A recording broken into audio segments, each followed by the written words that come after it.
what is the best Pikmin? And I hear you saying, oh, it depends on what game it is. Well, I'm not talking about any game that we currently have. I'm talking about Pikmin 4. What will be the best Pikmin in Pikmin 4? They're the basic Pikmin. This is what you start off with. This is like your training wheels before you actually get the bike. You get them at the start of the game. Wow, it's pretty cool. This is a pretty cool game. But the more you play, the more useless you end up finding they are. Even though they have a 1.5 attack stat, there are far better Pikmin out there that can attack better than the red Pikmin. The only thing that has really going for it is its fire immunity, which allows it to, be immune to fire. But even that can be avoided if you just keep calling back your Pikmin.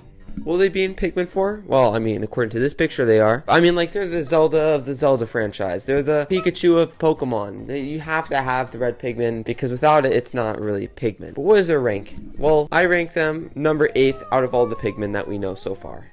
Yeah, that's the lowest spot, by the way.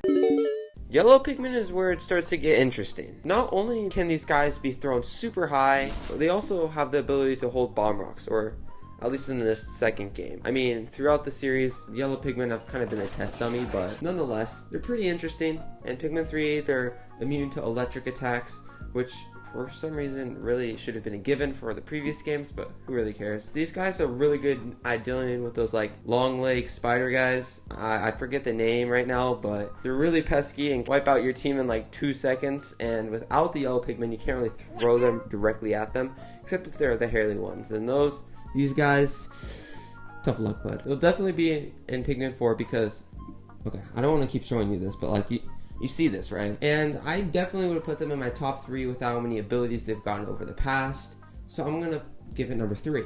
See what I did there? Oh, blue Pikmin. Yeah, the guys that can go underwater. Oh yeah, they're definitely in this.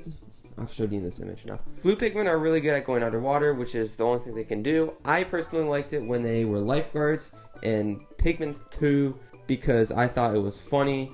I still think it's funny. I haven't actually played the game yet. I am under the water.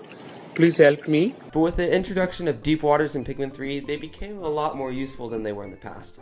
I mean, there wasn't as much water in Pikmin 3, but still, they were at least useful. Other than that, though, they really don't have much. They basically can just breathe underwater, that's it, and I give them a number 7.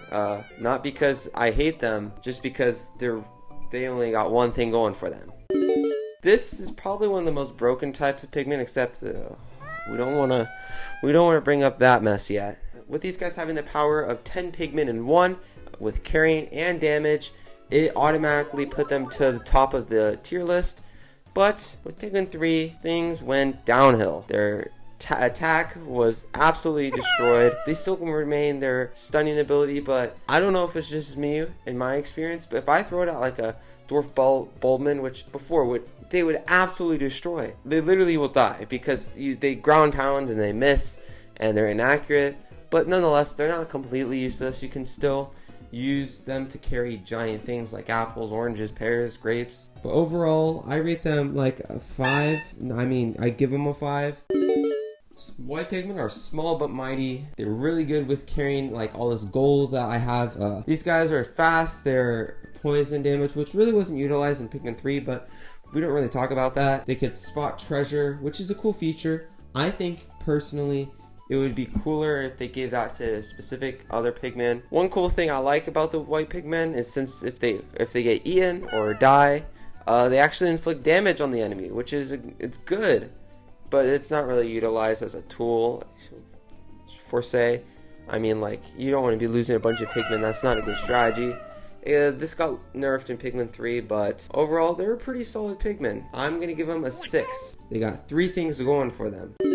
Best Pikmin, but unfortunately forgotten in Pikmin 3. Please make a return in Pikmin 4, please. No. These guys were found in caves. Couldn't leave the caves, but still, point is they're immune to all attacks. Poison, water, fire, earth, air. They could be found and captured, followers.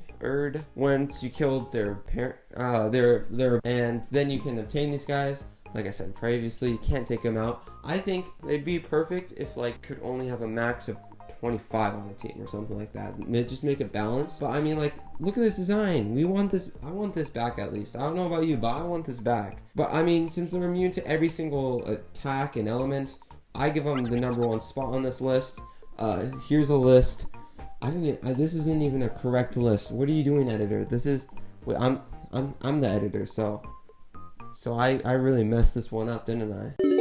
I kind of like rock Pikmin. I mean, they're really good in Pikmin 3, and they're gonna get absolutely nerfed to the ground, I have a feeling, because that's what they kind of did with the last few Pikmin, unfortunately. But personally, the only reason I actually like these guys, not only because they're attack, they can't be pierced, and they can break glass, and they're attacked, I mentioned their attack, but I also love their voice lines. Like, have you listened to these guys?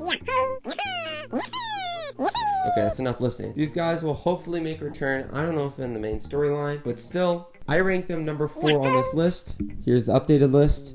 And here's that image that I kept showing you before. Well, I guess here we are. This is it. I didn't want to go here, but these guys, they're going to be nerfed to the ground. I mean, if Nintendo doesn't do that and they allow them to overwhelm Pikmin 4, it's going to be a little bit of a mess. I mean, sure, it's going to be an amazing game. It's going to be awesome still, but I feel like these guys should lose their right to fly, lose their right to carry items. I'm joking, no. These guys are fine. As long as the swarm feature isn't broken, that's the main problem as of now. But since they can carry things in the straightest path, which is a great idea, I love that. It wasn't executed as well as it could have with this button right here. Hello. I give it #2. So here's my final list. Yeah, it's probably pretty inaccurate, but still, if you disagree with any of these, comment below. Tell me where I should switch. Seriously, I am definitely, my mind can be changed. I'm sure there are some things I don't know about these guys. But while you're down commenting why I'm wrong or why I'm right, make sure to leave a like or maybe even subscribe. I'm going to try to create as much content as possible. Usually update every Saturday, and I'll catch you on the flip side. Catch you on the flippity flip.